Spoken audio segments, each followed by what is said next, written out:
seja bem-vindo à nossa palestra de hoje. Eu tenho certeza que o conteúdo que a gente está trazendo agora vai ser de grande valia para a sua vida, vai te ajudar a alcançar a autonomia, que é o objetivo desse congresso, para que você tenha protagonismo na sua vida. Bom, eu quero deixar alguns recadinhos importantes aqui antes da gente começar a nossa aula de hoje. Primeiro, os certificados. A gente tem recebido vários e-mails perguntando sobre certificados. Sim, a gente vai ter emissão de certificado ao final do congresso. São dois tipos de certificado. Certificado por cada palestra ou um certificado completo do congresso inteiro. Mas, pessoal, vocês vão assistir as palestras de maneira totalmente gratuita e online, mas quem quiser emitir o certificado esse ano é terceirizado, então quem quiser adquirir o certificado vai pagar uma pequena taxa e vai fazer a sua emissão, já vai imprimir automaticamente em PDF ou jogar no seu computador, vai fazer um cadastro, já vai emitir o seu certificado. Basta clicar no link que a gente vai deixar embaixo de cada vídeo. Então, no final dessa palestra, abaixo do vídeo vocês vão encontrar o link para emissão do certificado, ok? Bom, o segundo recadinho é que como a gente está fazendo a apresentação das nossas palestras, entrevistas e minicursos aqui pelo YouTube, vocês podem curtir, vocês podem compartilhar e vocês podem deixar um comentário aqui embaixo. Nas palestras e entrevistas, que a gente não vai ter o palestrante ao final conversando com vocês, vocês podem deixar um comentário aqui embaixo do vídeo que a gente encaminha para o palestrante, ou ele entra aqui, posta e conversa com vocês, e isso não de maneira síncrona, não vai ser logo após a palestra ou a entrevista. Nos casos das oficinas, dos minicursos, a gente vai ter o professor ao final conversando com vocês. Então vocês vão poder colocar os comentários lá diretamente, conversar com ele e tirar todas as suas dúvidas. Então, curte o vídeo, compartilha, deixa seu comentário e, obviamente, se você precisar, emita seu certificado. Boa palestra para todos. Tchau, tchau. Olá pessoal, aqui é Dolores do Congresso de Acessibilidade e hoje eu estou aqui com uma pessoa que vem acompanhando a gente desde a primeira edição, o Felipe Oliver. Te chamo de Oliver? Sim. Então tá certo. Ele é intérprete de Libras e veio trabalhando conosco desde a primeira edição do Congresso e hoje gostaria que ele falasse um pouco da carreira, do trabalho dele, de como ele escolheu essa profissão. Então a gente vai começar, Felipe, como eu sempre falo, eu não gosto de trazer nada rígido, queria que você contasse um pouco de você, falasse da sua história, por que você optou por essa carreira, se tornar intérprete. Vamos lá, me fala um pouquinho de você. Então, a minha carreira nessa área, ela começou, tecnicamente falando, mais com aquela escolha profissional, aquela saída da adolescência, né, que geralmente todo mundo faz. Sim. E tenta explorar um novo campo de mercado. E a língua de sinais, ela começou realmente bem antes disso, né, por conta da minha família. Eu tenho um irmãozinho que é surdo. Minha mãe descobriu isso por causa de uma rubéola que ela teve durante a gravidez, né? Só que inicialmente a gente não sabia que ele era surdo, né? Pra gente realmente foi uma descoberta 9 meses depois, graças ao Bera, que é um exame que realmente fez essa descoberta. E aí, descobrindo que meu irmão era surdo, a minha família teve que se adaptar a essa nova realidade, né? De ter alguém, um filho, que era um filho com uma especificidade na família, que era surdez, e gerou toda essa organização familiar para tentar compreender como nós iríamos nos relacionar com meu irmão, né? E aí, obviamente, no primeiro momento, veio toda uma relação do ponto de vista mais médico, né? Em relação a tentar, de um modo mais clínico, descobrir o que a gente poderia fazer com a surdez, mas a língua de sinais, ela veio 2 anos depois, graças a um vizinho nosso na época que trabalhava com política, né? Ele fez toda uma questão de engajamento mesmo da minha família, nos ajudou até conversando com alguns parlamentares. Esses parlamentares, na época, ajudaram fazendo uma cartinha, pedindo para que meu irmão pudesse entrar hoje aonde ele está estudando, lá no Instituto Nacional de Educação de Surdos, né? E aí sim eu falo que a nossa história começou mesmo quando meu irmão entrou lá, e a minha história também como profissional nessa área, porque lá no INS existia um curso de Libras para as pessoas que eram da família mesmo, né? E isso realmente para a gente foi esse primeiro momento, onde a minha família, eu, minha mãe inicialmente, começamos a fazer um curso de língua brasileira de sinais. Mas aquele curso era inicialmente apenas para se comunicar com o meu irmão naquele momento. Sim. E umas relações dentro de casa mesmo. Claro. Eu ainda não pensava em ser intérprete de Libras, né? Isso realmente veio muito depois, já na adolescência, mas por uma questão universal, de vida, eu sempre era conduzido indiretamente para essa área de tradução, assim. E isso foi ao longo da minha vida, até porque todos os locais que meu irmão geralmente estava, tecnicamente me chamavam para traduzir para ele. Você virou intérprete dele. Isso. E aí eu fui traduzindo em todos esses momentos, em aniversários, idas a médico. Meu irmão, ele participou durante um tempo também de um projeto na Guarda Municipal aqui no Rio de Janeiro, lá em Botafogo, ali na Rua Bambina até. E nesse projeto tinham vários surdos. E eu já traduzia para o meu irmão. Então, assim, como eu disse antes, indiretamente eu fui sendo levado para esse campo profissional. Foi exatamente uma escolha efetiva? Sim, foi um caminho natural? Sim, foi um caminho natural. Necessariamente, né, existem, por exemplo, hoje na surdez, pessoas que às vezes são filhos de pais que são surdos.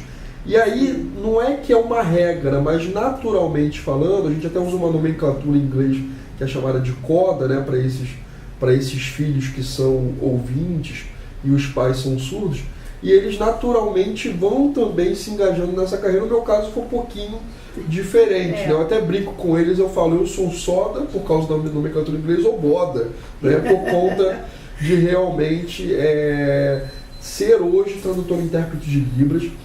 Hoje, essa profissão realmente é um mercado profissional para mim. Eu trabalho hoje, depois de entrar no INES, aí eu comecei efetivamente lá, estava na época já com 18 anos de idade, e aí entrei no INES, teve uma banca, uma avaliação. No INES foi como? Foi concurso? Como é que você trabalha lá? Como é que desenvolveu a sua carreira? Eu falo que o INES é uma reentrada, né? Porque assim, eu comecei lá, na verdade, em 2006, como intérprete de Libras. Não havia ainda um concurso, né, efetivo para a carreira de tradutor e intérprete de Libras lá, não existia ainda todas as questões profissionais que estavam ligadas à minha área, que obviamente surgiram depois da Lei de Língua Brasileira de Sinais. Eu posso falar também desse engajamento, né, dos próprios indivíduos surdos que foram durante muitos anos, que lutaram e tiveram aí a língua de sinais realmente como sendo reconhecida como língua, né? Como língua do país. Realmente foi importante. E aí a minha entrada lá foi um dia bem atípico. Nesse dia eu não estava muito bem do ponto de vista de saúde, e aí um amigo me ligou e falou que ia ter lá uma avaliação para entrada no DESU, hoje, que é o Departamento de Ensino Superior. Antes era o Instituto Superior Bilíngue de Educação, que o INES estava criando inicialmente para ter um curso de pedagogia. Aliás, esse curso foi realmente um dos primeiros cursos, né, da América Latina com essa especificidade, que as pessoas que faziam esse curso lá, eles já saíam de lá, eles tinham uma prova prática e teórica também, a prática em língua de sinais, e entravam lá justamente para ter esse contato maior também com a surdez, né? E claro que eram interesses variados, mas o interesse real era esse. E o curso é ministrado em Libras. Isso foi interessante, o Armando Lembre, avaliador do curso, contou isso pra gente numa palestra, que é realizado em Libras e tudo mais. Inclusive, ele participou de um evento internacional, ele comentou com a gente que foi uma das primeiras iniciativas no mundo. Sim. Tem uma outra iniciativa, acho que no Japão e tal, sim, mas foi uma das primeiras no mundo. Muito bem avançado, vamos dizer assim, o INES, né? Muito avançado. Muito inovador. Bem inovador. E isso, para mim, foi aonde eu falo que profissionalmente o INES realmente abriu as portas desse campo profissional. Para mim, em 2006, como eu falei antes, não tinha concurso lá na época, né? Veio surgir depois. E eu entrei como contratado por uma empresa terceirizada, eu fiz essa prova, fui aprovado nessa banca inicial para poder entrar, fui avaliado em língua de sinais, né? E entrei para começar esse trabalho junto com outro amigo meu que também entrou junto no mesmo concurso comigo hoje, né? Que é o Ramon, e nós entramos nessa primeira turma, e lá eu fiquei de setembro, inicialmente de setembro de 2006 até, corrigindo, abril de 2006 até setembro de 2011, mais ou menos um periodinho de 5 anos atuando como intérprete de Libras dentro do Instituto Superior Bilíngue de Educação, que depois obviamente virou aí o Departamento de Ensino Superior, que hoje é o DESU, que tem o curso de pedagogia, né? E a minha história começou lá. Depois do INES eu passei por outras universidades, como a Uniswan, também como tradutor e intérprete de Libras, pela universidade, pela a Faculdade Moraes Júnior lá no centro, que hoje é a Mackenzie Rio, e eu fui passando, além de trabalhar em diferentes escolas mesmo, como tradutor e intérprete de Libras, né? E essa minha volta para o INES, ela se deu depois desse tempo que eu saí de lá, além também da Universidade de Estácio de Sá, que eu também atuei como intérprete, e eu voltei para o INES já em 2013, dado o concurso. Ah, sim. E aí hoje eu estou lá no Departamento de Educação Básica, que é o DEBASE.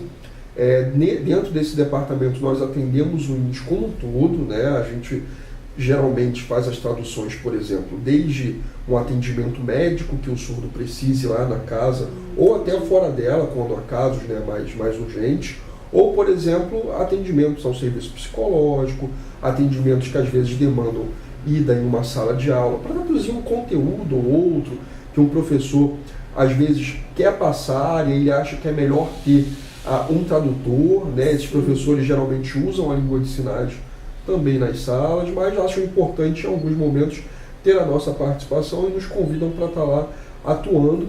Eu trabalho dentro de um setor lá específico. Esse setor ele atende, né, essas diferentes demandas. Essas demandas são passadas por uma agenda, são anotadas num quadro e nós vamos organizando, né, todo o nosso material e atuação de trabalho. E além de lá, né, é um prazer estar aqui, né, atuando no Congresso de Acessibilidade. E eu vou atuando em diferentes eventos, como é o Congresso de Acessibilidade, realmente eu me sinto muito feliz de estar voltando, né, nessa segunda fase.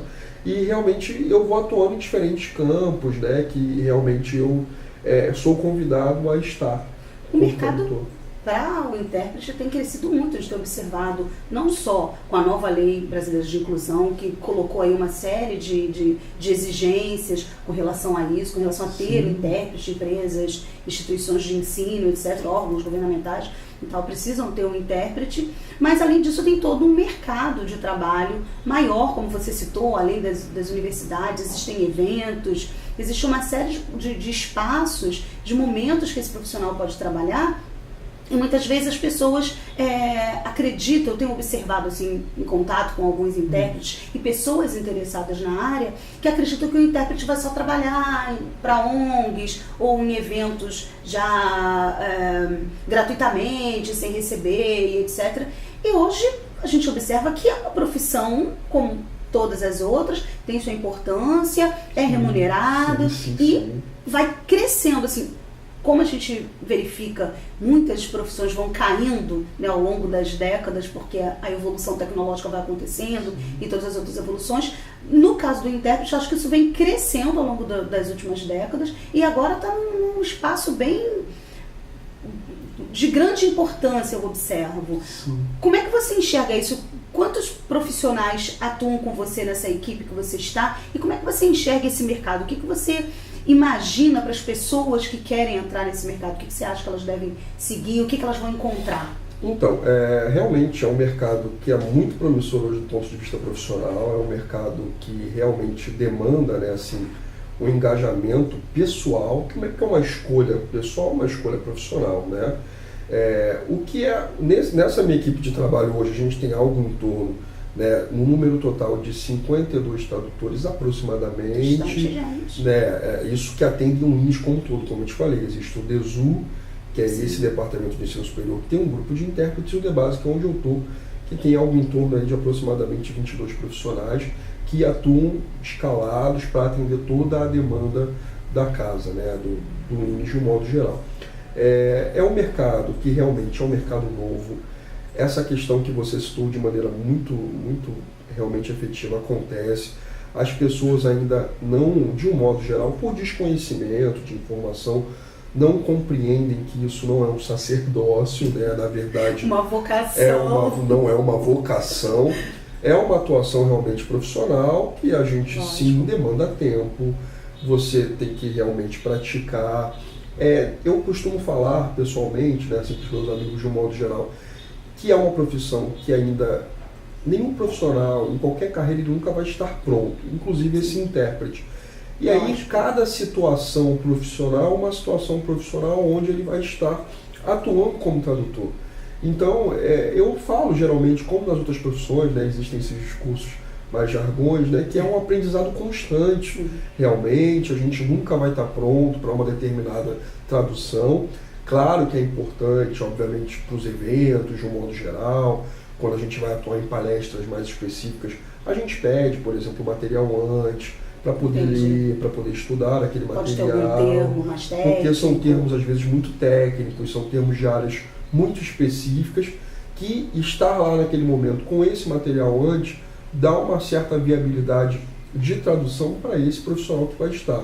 Então, como eu disse antes, por desconhecimento, muitas pessoas tendem a achar, por exemplo, que nós temos que estar atuando mesmo no amor, não que eu nunca tenha atuado de forma voluntária. Meu irmão, por exemplo, ele era aluno frequente numa ONG de surf adaptado, né? E ele começou esse trabalho nessa ONG, inclusive por conta, essa história é até bem interessante, eu estava num evento da Prefeitura do Rio, num congresso até de tecnologia assistiva, e nesse dia estavam tendo várias bancas lá mostrando trabalhos, né, ou tecnologias assistivas para deficientes. E lá tinha um grupo de jovens, né, que é o Felipe e a Luana, e eles estavam apresentando, por exemplo, um trabalho que eles estavam, na época, começando, mas assim, já tinha um tempinho, né, de projeto, de surf para pessoas com deficiência. Que bacana. Isso, e lá eu conheci, eles ficaram, até achei interessante e bem engraçado, porque o Felipe, que é esse instrutor lá da ONG, que é professor de surf, ele é formado em fisioterapia, ele estava na palestra me olhando, eu falei, será que esse rapaz é surdo? Assim, ele ficava olhando assim com tanta efetividade que eu realmente, no final da palestra, perguntei, você é surdo? Ele falou, não, gostei do seu trabalho. Aí ele me apresentou lá o standzinho que eles estavam, falou sobre, eu falei do meu irmão foi até o primeiro aluno dessa ONG, né, e continua lá. E lá, como era uma ONG, existia toda uma questão do meu trabalho, realmente voluntário dessa ONG, em muitos momentos, por entender que é uma ONG que faz um trabalho muito bonito e social para pessoas com deficiência, e hoje a gente tem surdos, tem cegos lá, tem cadeirantes, e realmente pessoas com outras deficiências que estão lá aprendendo a praticar o surf. Então, assim, a minha carreira também, né, como acontece com muitos intérpretes, geralmente, começa dentro de instituições religiosas. A minha carreira começou, tecnicamente falando, 2 anos antes de entrar para o campo profissional, numa instituição religiosa, onde lá tinha um ministério de surdez, de surdos. Entendi. E eu comecei a atuar lá, traduzindo os cultos específicos como tradutor e intérprete de Libras, e aí foi realmente aonde eu falo que comecei a trabalhar como tradutor, do ponto de vista voluntário, sim, mas aonde eu comecei a deslumbrar uma carreira profissional. De uma forma mais efetiva. Né? E uma coisa que é bem engraçada, que assim, é muito familiar até, que a minha mãe, ela sempre me incentivou a aprender a língua, a estar, e eu na fase de adolescência eu fazia outros cursos, já estava preocupado com outras coisas, eu realmente não deslumbrava até os meus, acredito eu, 16 anos de idade, 15 anos de idade, seguir na carreira como profissional de Libras. E, como eu falei lá atrás, indiretamente falando, era uma coisa natural. Sim. Que me levava para esse caminho do ponto de vista indireto, assim. Então, teve uma hora que eu tive que virar e falar, já que isso está acontecendo de maneira tão frequente, tudo bem, eu vou mergulhar nesse campo profissional, eu vou seguir isso, assim. E realmente hoje eu descobri que é um campo, a cada novo dia eu faço mais descobertas, né, como tradutor de Libras. Eu falo para os meus amigos, nas minhas conversas informais, que eu não sei se com outra profissão eu iria a tantos locais tão interessantes como eu tenho ido já há um tempo como tradutor de Libras, né? Eu não estou falando que as outras profissões não tenham a mesma oportunidade, mas a língua de sinais hoje me levou a locais que eu não sei se eu estaria indo exercendo uma outra profissão, não sei, assim. E são locais espetaculares, eu particularmente vejo, assim, de modo geral hoje, já no INES, entrei no concurso de 2013, como profissional efetivo de língua brasileira de sinais, como concursado lá, eu tenho hoje sim a minha estabilidade profissional, né, graças a esse campo e esse mercado, e realmente é uma carreira que hoje eu sigo para minha vida. É satisfatória, você gosta do que faz? Sim, eu gosto. Vejo isso. Sim, eu gosto, eu acho que como eu falei antes, assim, isso foi me levando naturalmente para esse mercado. Sim. Além dessa relação familiar com meu irmão, né, de já que foi o seu clique, né? Seu isso para isso. Para essa área, né? Se, de repente, a gente até conversa na minha família, às vezes, a minha mãe, meu pai, se, por exemplo, meu irmão não tivesse nascido surdo, eu não sei se eu teria o mesmo interesse Sim. de naturalmente seguir nessa área. E me motivou realmente a estar por conta dele, de aprender a língua de sinais inicialmente para se comunicar em casa, né, com ele. E como eu te falei, eu não via isso ainda como um campo profissional que aliás, campo esse que faltam muitos profissionais. É um campo grande de mercado, realmente. Sim. E aí, quando eu falo mercado, eu falo hoje teatros, eu falo campanhas até políticas, eu falo Sim. escolas, universidades, congressos de um modo geral. Eventos de grande, médio, pequeno porte, feiras, que aí demandam a participação do intérprete. Né? A lei do intérprete, né, que surgiu recentemente, favoreceu muito isso. A Lei Brasileira de Inclusão, as leis de acessibilidade, todas essas leis, além da lei brasileira, realmente que efetivou a língua de sinais como língua, tudo isso vem levando a um direcionamento profissional que é realmente muito importante. Né? E além de estar atuando, né, como profissional tradutor e intérprete de Libras, eu também me preocupo muito com as questões políticas, né, que estão ligadas à minha profissão. Hoje lá no INES a gente tem uma base sindical. Essa base sindical é o Sinasef, que é o sindicato dessa parte tecnológica, né, dos servidores públicos federais. Então, é um sindicato que cuida desses servidores. Existem outros, mas eu estou filiado ao Sinasef. E lá dentro tem uma base do Sinasef, que é a CineSind, que é uma base sindical do INES, né, assim, do INES que eu falo, desses profissionais que atuam no INES, que está ligado ao Sinasef, como base central. E lá eu já atuo como tradutor intérprete de Libras, tem outros amigos que fazem parte do sindicato. E lá a gente vem militando, sim, por exemplo, por lutas muito específicas da categoria, por exemplo, federal, que hoje é a mudança de categoria D para E. A gente já vem trabalhando, por exemplo, porque o nosso concurso, né, explicando, ele foi um concurso que nós somos categoria D, que é uma categoria dentro lá do ensino médio, e a gente hoje briga para que, já que outros tradutores que nós sabemos e conhecemos entraram em outros concursos de língua oral, por exemplo, e lá eles são categoria E, e obviamente as gratificações financeiras, profissionais mudam muito, são totalmente diferentes. Por que não o tradutor intérprete de Libras não pode estar nesse mesmo direcionamento? A gente sabe, de um modo geral, que as outras línguas orais, como inglês, né, espanhol, tem lá o seu certo prestígio.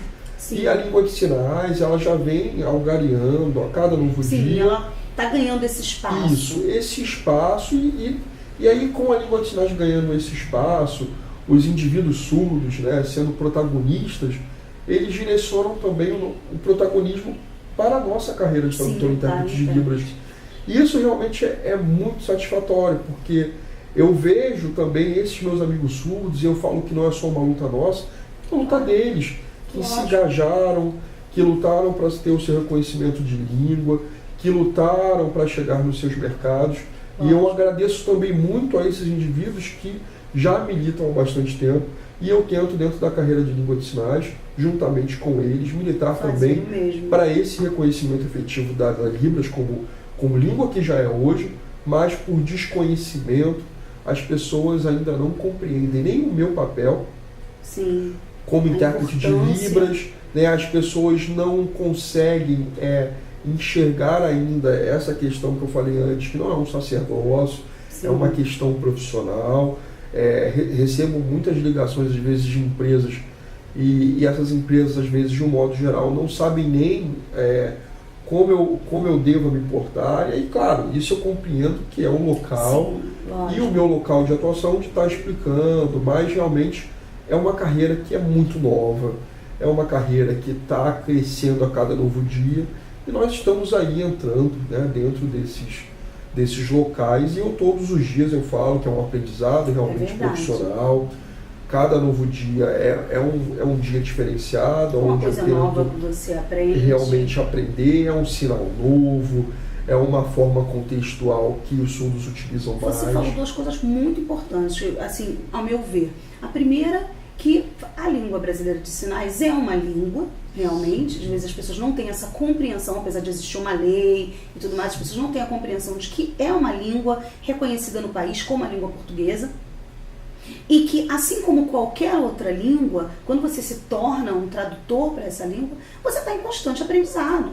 Você nunca está pronto para fazer uma tradução em inglês, em espanhol, em alemão. Sim. Você sempre tem que se preparar, você sempre tem que buscar informações, novos termos, estar em contato com outras pessoas para que isso amadureça, para que haja um crescimento da profissão, que afinal é uma profissão nova.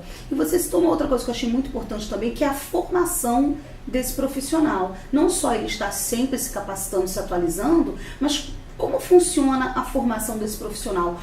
Aqueles que estão interessados, eu acredito que agora, depois da sua entrevista, a gente vai ter muitos interessados em se tornarem intérpretes de Libras. Afinal, tem uma carência, pelo que a gente veio observado no mercado, tem uma carência desse profissional.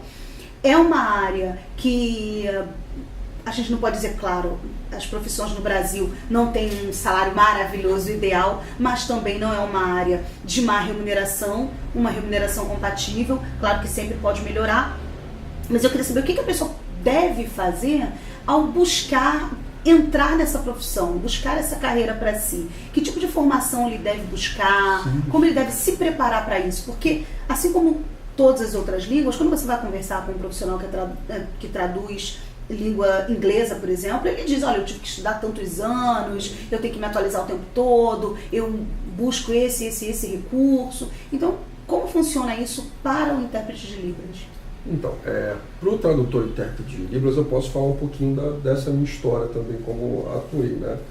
Quando eu comecei lá no INES, existiam cursos de nivelamento, esses cursos existem até hoje. Sim. Inicialmente, eu penso que essa pessoa que tem interesse, ele pode começar sim com um curso de língua brasileira de sinais, é muito importante lá no INES, existem outras instituições privadas hoje, né? Enfim, filantrópicas até, também que trabalham com a questão do curso de língua brasileira de sinais. Esse curso é oferecido no INES hoje, claro, gratuitamente, né?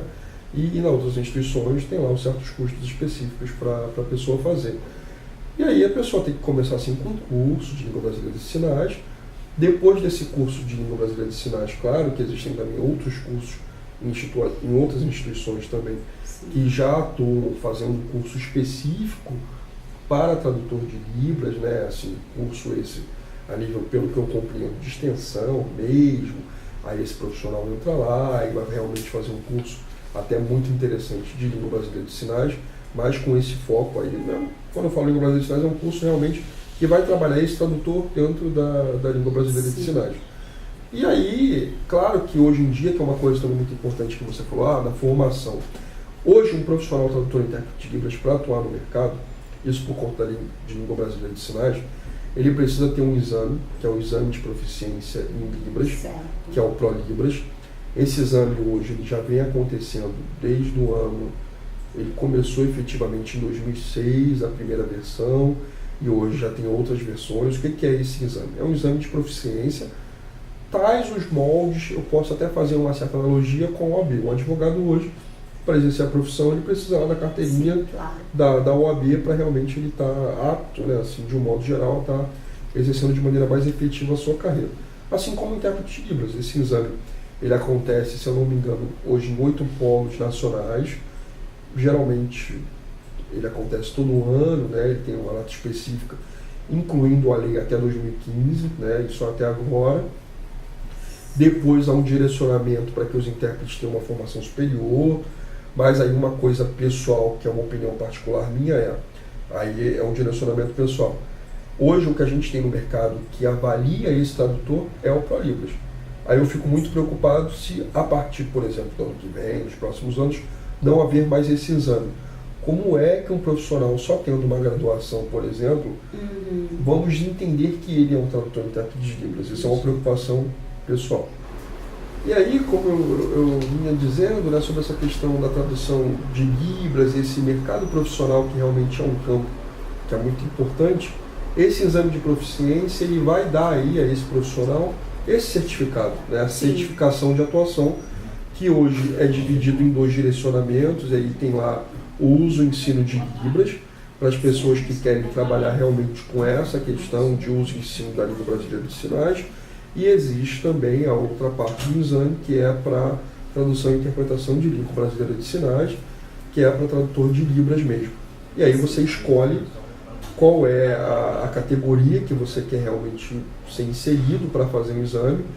Hoje, eu tanto tenho o de uso e ensino de Libras, como tenho o de tradutor e intérprete de Libras, fiz em 2006 o de tradutor e intérprete de Libras, e fiz em 2008 o de uso e ensino. Tenho esses 2 certificados comigo, né, para justamente quando surgem vagas muito específicas para essas atuações, algumas universidades, por exemplo, pedem, já perguntam, você tem um exame de proficiência, porque realmente organiza de maneira mais efetiva esse campo profissional. Existem hoje muitos profissionais que ainda estão aí realmente estudando, se formando para ter esse exame, por isso que eu falei antes, penso eu que é muito importante a continuidade desse exame, para a gente continuar tendo um mecanismo de avaliação para organizar esse mercado por uma questão de qualidade profissional. Claro que traduzir, eu falo que é uma coisa muito subjetiva. E aí cada tradutor tem um estilo, né? Eu tenho o meu estilo como tradutor de Libras, outros tradutores têm o seu estilo. Eu particularmente, eu sou um dos admiradores assim, desses estilos. Eu acho muito bacana você se ver, mas é muito bacana você também ver o outro e ver que aquele outro ele tem outras formas de chegar à comunicação que de repente é muito diferente daquilo que você tem como estilo de tradução. Isso é muito, muito interessante nesse campo profissional. As estratégias são variadas de tradução. Sim. E a gente observa também que existem as regionalidades em cada local. Quando nós preparamos a língua brasileira de sinais para chamar e outros intérpretes para fazer a primeira edição do congresso, a gente encontrou isso, a gente conversou com intérpretes de vários lugares e essa era uma preocupação deles.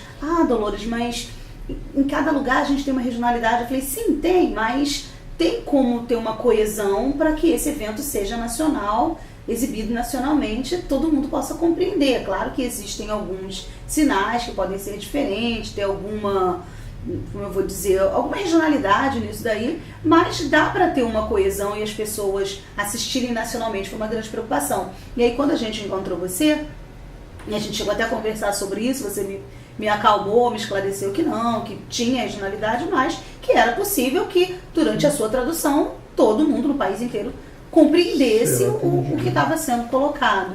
Então tem isso, tem essa regionalidade, mas é possível a gente encontrar uma coesão nisso. Sim, claro que até na própria língua portuguesa nós temos aí os regionalismos, né? Os sotaques, né? Que são realmente muito diferenciados. E na língua brasileira de sinais, nós temos no Brasil a língua portuguesa, independente dos regionalismos. Então os regionalismos são formas peculiares de cada local, assim como também na língua brasileira de sinais. Existem alguns sinais que são muito peculiares, assim, criados nesses locais, e esses sinais são difundidos.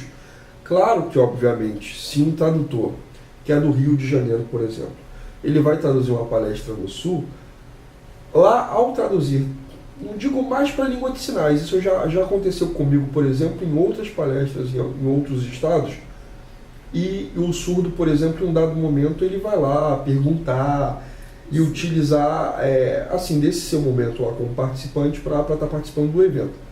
E eu já passei por situações que eu pedia um tradutor do local, geralmente comigo lá, porque aí é muito mais fácil, que nós geralmente falamos que a gente usa a nomenclatura sopro, né, que é esse cara que vai estar do seu lado quando você faz a tradução, fazendo a versão voz, que é a tradução ao contrário.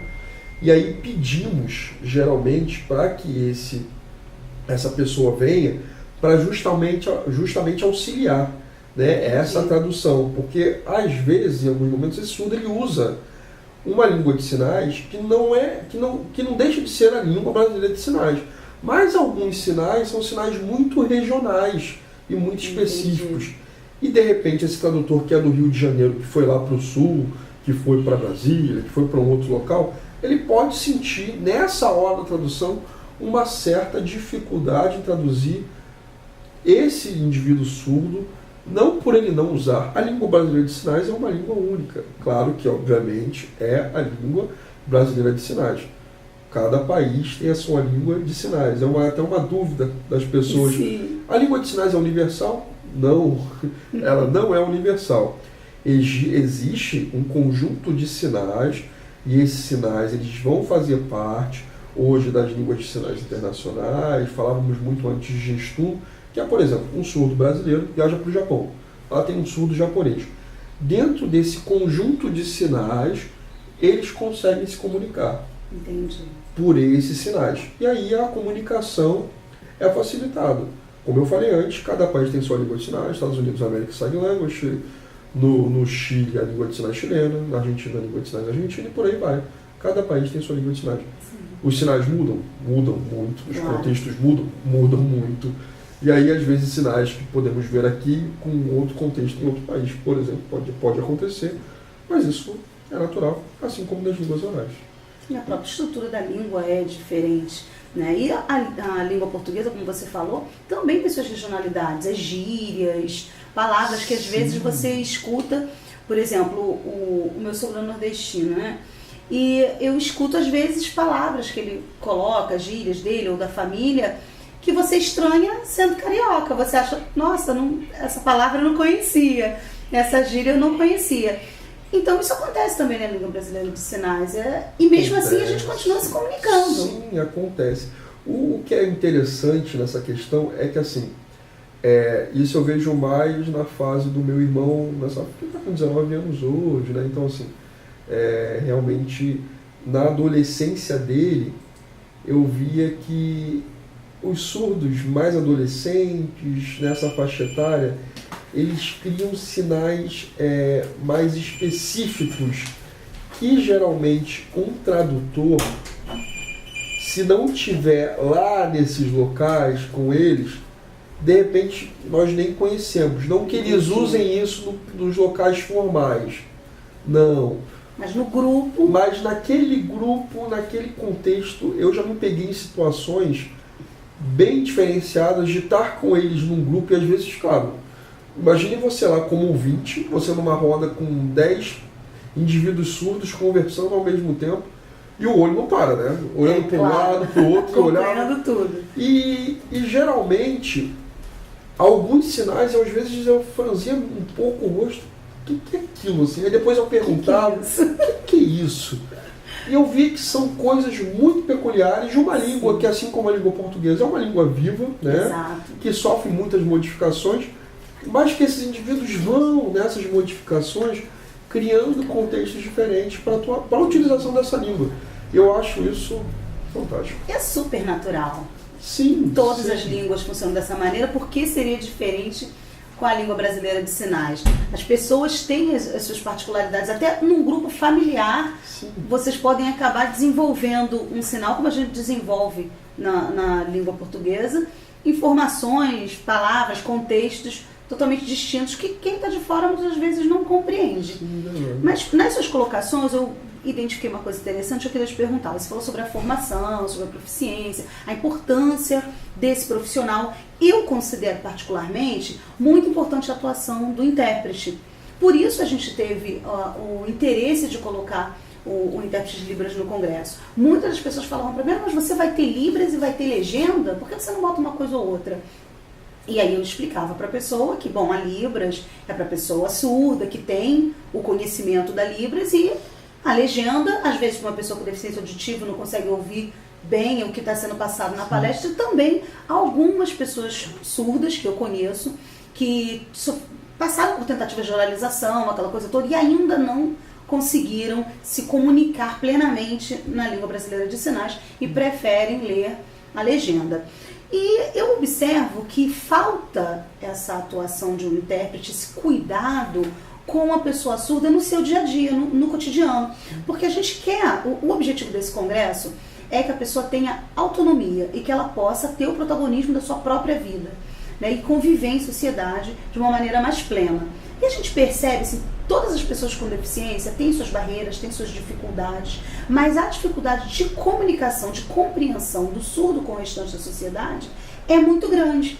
A sociedade não compreende o surdo e ele também não consegue compreender, e fica esse ato entre ele, né, e o restante da população.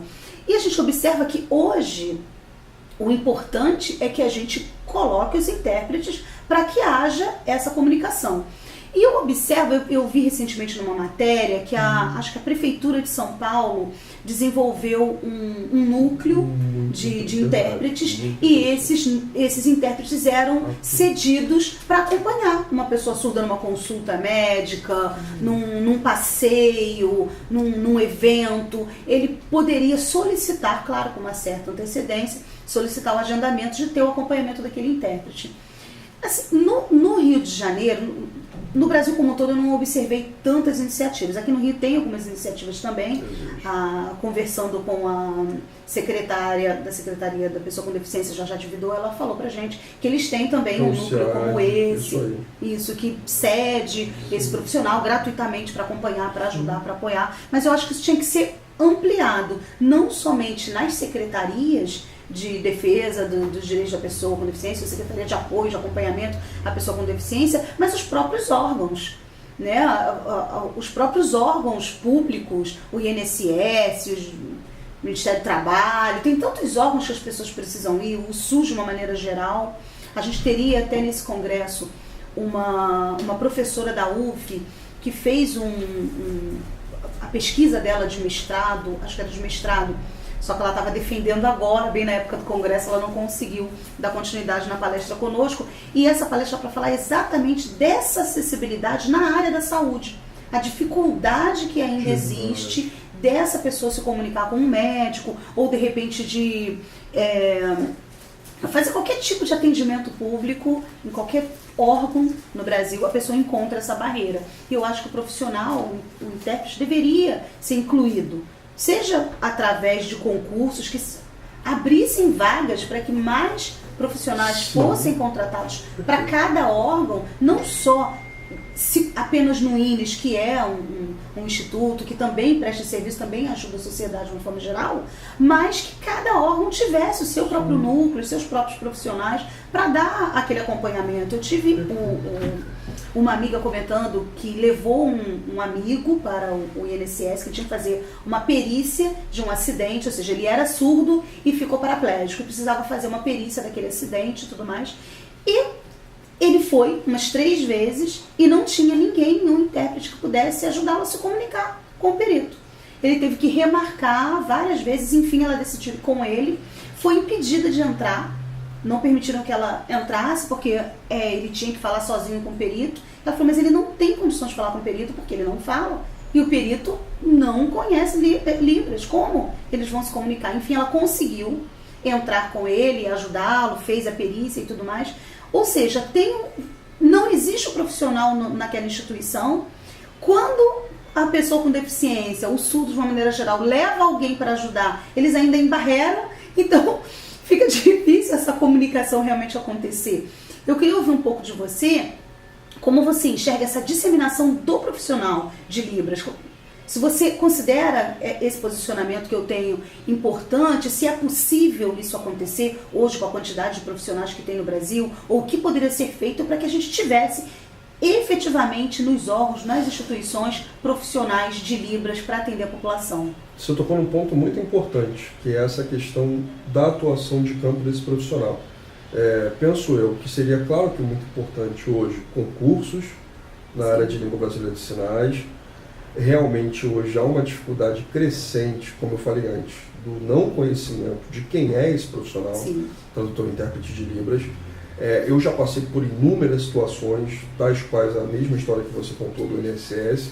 Uma mais recente, eu fui atuar dentro de um juízo específico, numa causa de um surdo, e chegando lá, uma instituição privada questionou a juíza, por exemplo, a minha atuação profissional lá e pediu para que parasse o julgamento do caso específico, alegando que ela não conhecia a língua brasileira de sinais e ela precisaria de um tradutor de Libras, né, para acompanhar a minha tradução.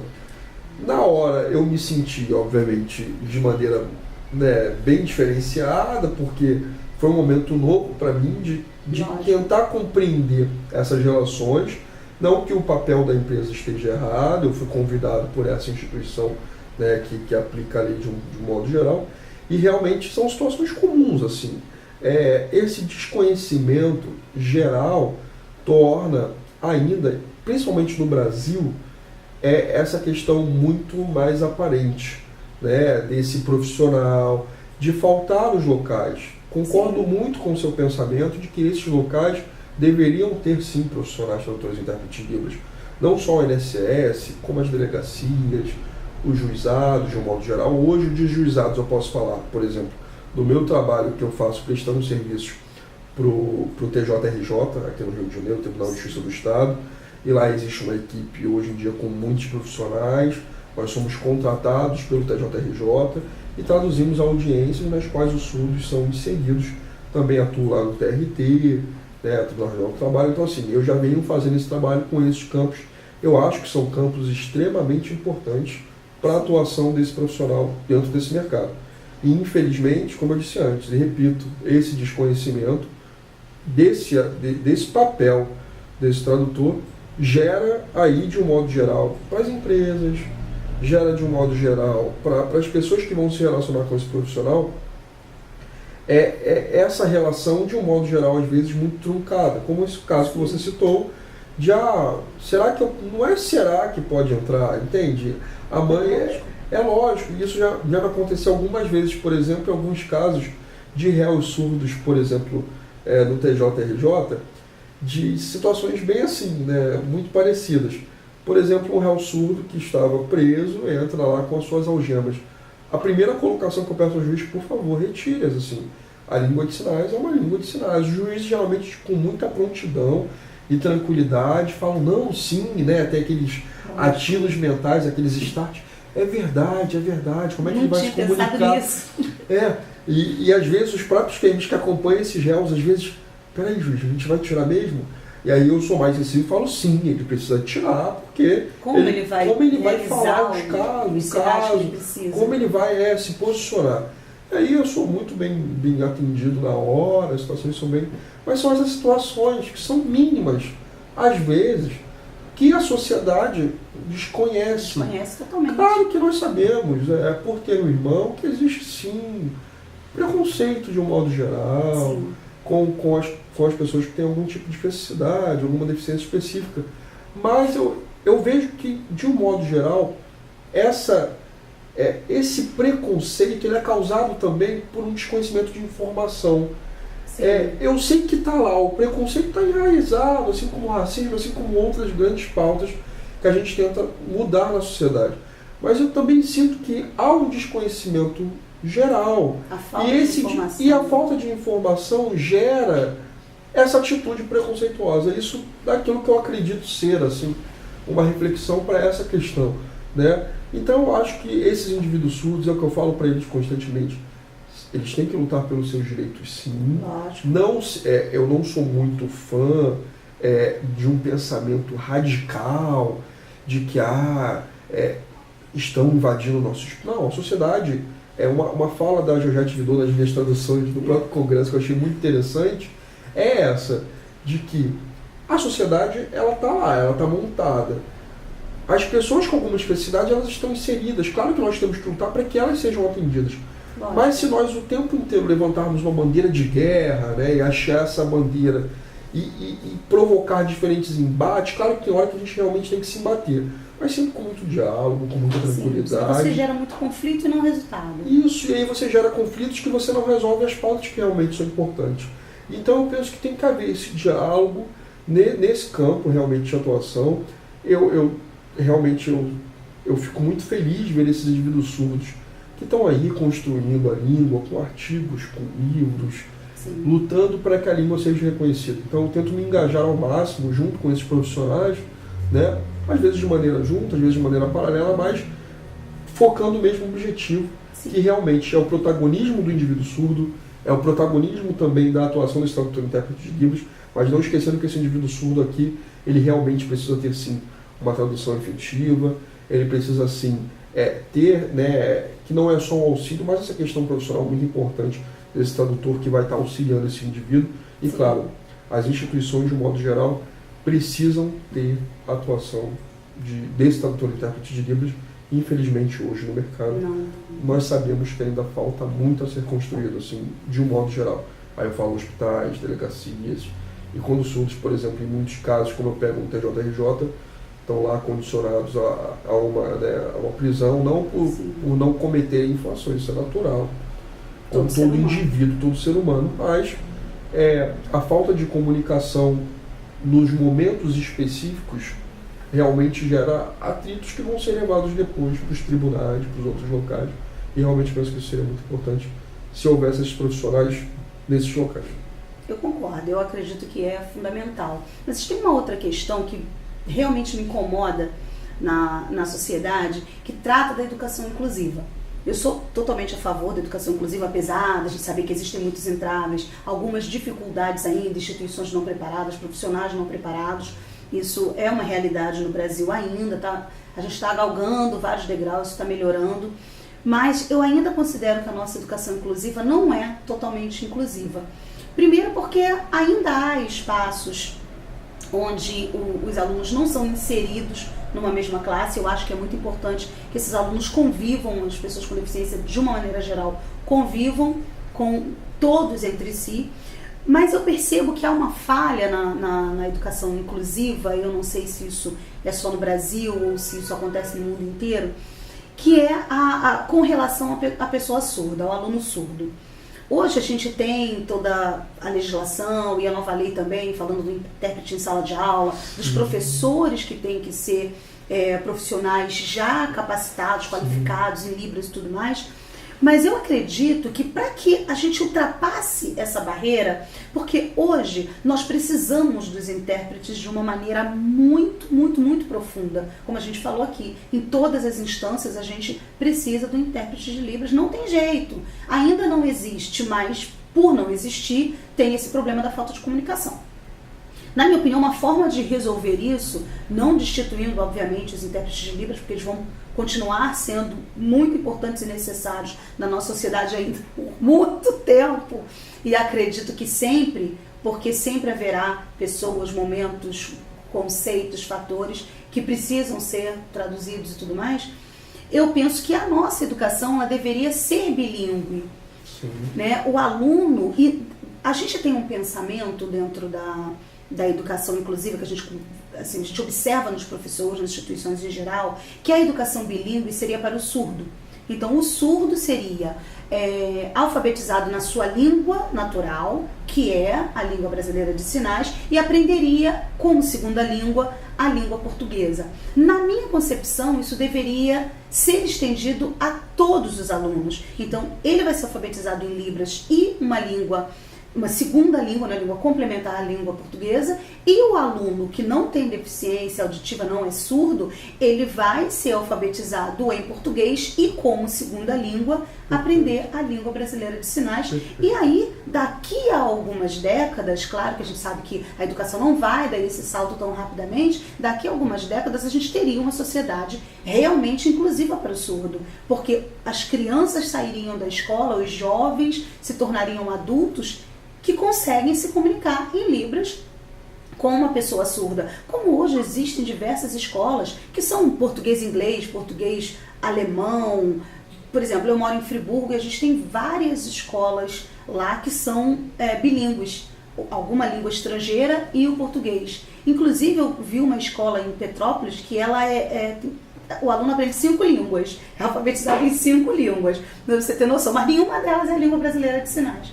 E é uma língua oficial do país. Então, na minha concepção, o aluno deveria ser alfabetizado nas 2 línguas, não somente o aluno surdo, mas todos os alunos. O que você pensa a respeito disso? Você acha que isso seria uma possibilidade para que a gente tivesse uma sociedade mais inclusiva no futuro? Claro que sim.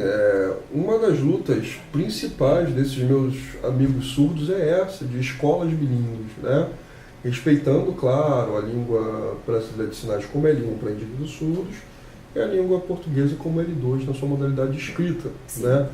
Então é uma luta realmente que ele já vem travando na sociedade há um tempo. É uma luta extremamente importante para esse engajamento profissional desses indivíduos, né, surdos, e realmente a gente, de um modo geral, hoje tem no mercado muitas escolas bilíngues. Eu posso citar um caso, por exemplo, eu fui um dia fazer uma tradução numa dessas escolas de 2 pais que são surdos e o filho é ouvinte. E uma coisa que eu achei muito bacana, foi um evento de Natal, de encerramento de ano, né, praticamente. E eu achei muito legal que esse filho ouvinte já foi inserido pelos pais, entende a preocupação deles? Numa escola bilíngue de português e inglês, por exemplo. Então, assim, se eles que são surdos, eles já têm essa preocupação com essa questão bilíngue, por entender que a outra língua estrangeira é muito importante, Sim. Por que não a nossa sociedade, hoje, ela não tem a mesma preocupação com esses indivíduos surdos, com uma língua brasileira de sinais sendo reconhecida como língua dentro do seu próprio país. Então, me gerou essa certa reflexão para esse caso específico, né? E também de que essa escola bilíngue, ela era até bilíngue, mas, por exemplo, para a reunião de pais, não tinha lá o tradutor de Libras.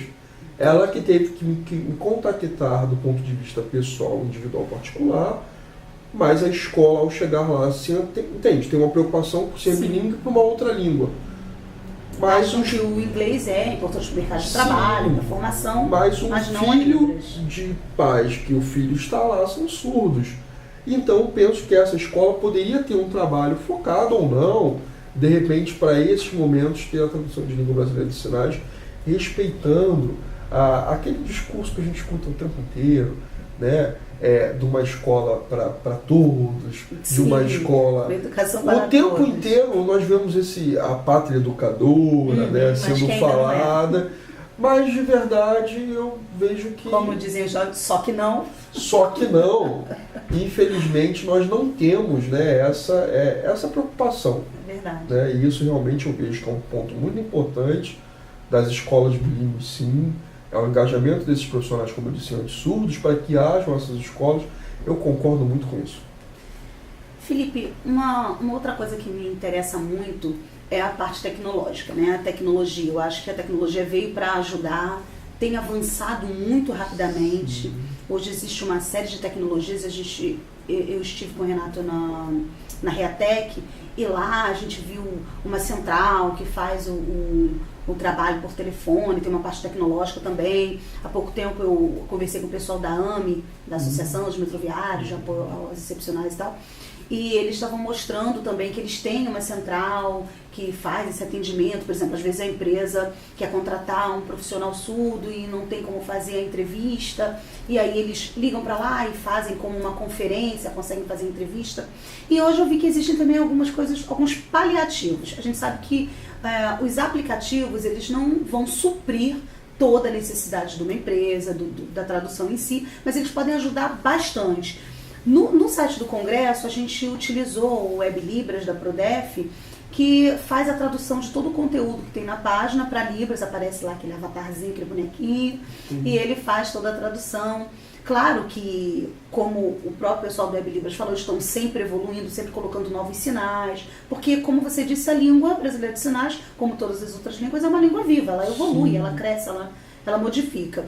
E também eu utilizo nos meus dispositivos móveis o Prodef, o HandTalk, vários outros aplicativos que ajudam a você fazer uma comunicação. Claro que você não vai conseguir interagir completamente, ou um texto enorme, uma comunicação muito longa, mas dá para você resolver alguns pequenos problemas, fazer algumas comunicações menores e tal. Então você enxerga a tecnologia, o uso da tecnologia para a área de Libras, né? Para que isso gere maior inclusão para a pessoa surda. Então, particularmente falando, eu sou um fã de recursos tecnológicos. Sou muito viciado em tecnologia, literalmente falando. Se existe um vício meu, acho que é esse vício tecnológico. Eu acho espetacular iniciativas como o Prodef, como o HandTalk, que acho que outras iniciativas poderiam surgir, né? Soube recentemente, por exemplo, de uma iniciativa do Japão, de uma robô japonesa. Isso eu recebi até um dia desse, até via WhatsApp.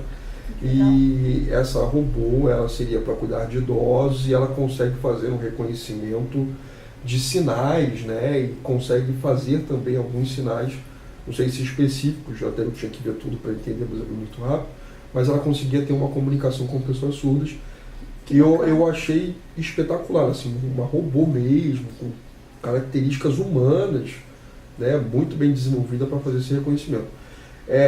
Claro que por essa fala de que isso não substitua, não tem como você substituir eu digo que um capital humano, assim, intelectual. Não que o recurso tecnológico não vai auxiliar, ele vai auxiliar, ele é muito importante, né, como essas iniciativas citadas por você lá no Web Libras, né, e os outros apps que a gente tem no mercado. Mas eu acho espetacular. Eu, por exemplo, nos meus aparelhos, né, iPads, iPhones, enfim, eu uso muito o HandyTalk, por exemplo, para fazer vídeos, que às vezes eu fico com preguiça, confesso, de gravar em língua de sinais, eu digito lá, boto lá o que eu quero falar, e eles já fazem a tradução. Sim. Eu acho isso espetacular. É sensacional, né? Para mim, muito bom. E geralmente eu uso muito, né, nos meus dispositivos móveis aí. E eu sou apaixonado. Eu acho que realmente são tecnologias que precisam ser melhores a cada novo dia. Tem tentado construir isso, como o Prodef, todos eles tentam construir isso. Eu acho isso muito bacana, muito interessante, e só vem a facilitar a comunicação. Confesso para você que quando surgiu, a primeira pergunta que geralmente eu fiz, eu acho que alguns outros amigos meus fizeram será que vão substituir o tradutor de Libras? Mas depois de um tempo, você olha os aplicativos, você vê que realmente são recursos muito importantes. Sim. E eu falo que se vão ajudar na acessibilidade para que mais pessoas consigam aí ver a língua brasileira de sinais. São importantes, mas tem suas limitações. Na minha opinião, não vai substituir, obviamente, um profissional, mas seria muito difícil hoje a gente ter um profissional no site para ficar fazendo a Libras para aquela pessoa, ou gravar todos os textos que tem no site com um profissional e colocar lá para que a pessoa pudesse dar play naquele vídeo, assistir. Então é uma tecnologia, uma ferramenta que ajuda na inclusão. No site do Congresso a gente colocou, e isso ajudou bastante. A gente teve vários surdos entrando em contato, falando que gostaram desse recurso, para que eles pudessem utilizar e acompanhar. Isso foi bem bacana. E eu acho que assim, a evolução desses aplicativos, claro que novas funções, devem surgir novas ferramentas, novos aplicativos, para que isso seja melhorado, para que essa comunicação seja melhorada. Sim. Até porque a gente ainda não tem essa educação totalmente inclusiva, em que as pessoas vão aprender Libras para se comunicar no futuro, e a gente também não tem uma quantidade de intérpretes suficientes hoje para atender a toda a demanda, porque é muita gente. Se eu não me engano, pela última pesquisa do censo, acho que eram 8 ou 9 milhões de pessoas surdas no Brasil. Então é muita gente. Né? A gente não vai ter o intérprete, a quantidade de intérpretes necessária para estar ali todo dia com aquela pessoa. Então ter uma ferramenta ajuda bastante. Eu queria ouvir de você um pouquinho, Felipe, assim, para encerrar a nossa entrevista, que foi maravilhosa. Agradeço muito você ter aceitado, ter vindo participar. Agradeço muito o trabalho que você tem feito como tradutor, intérprete aqui pra gente.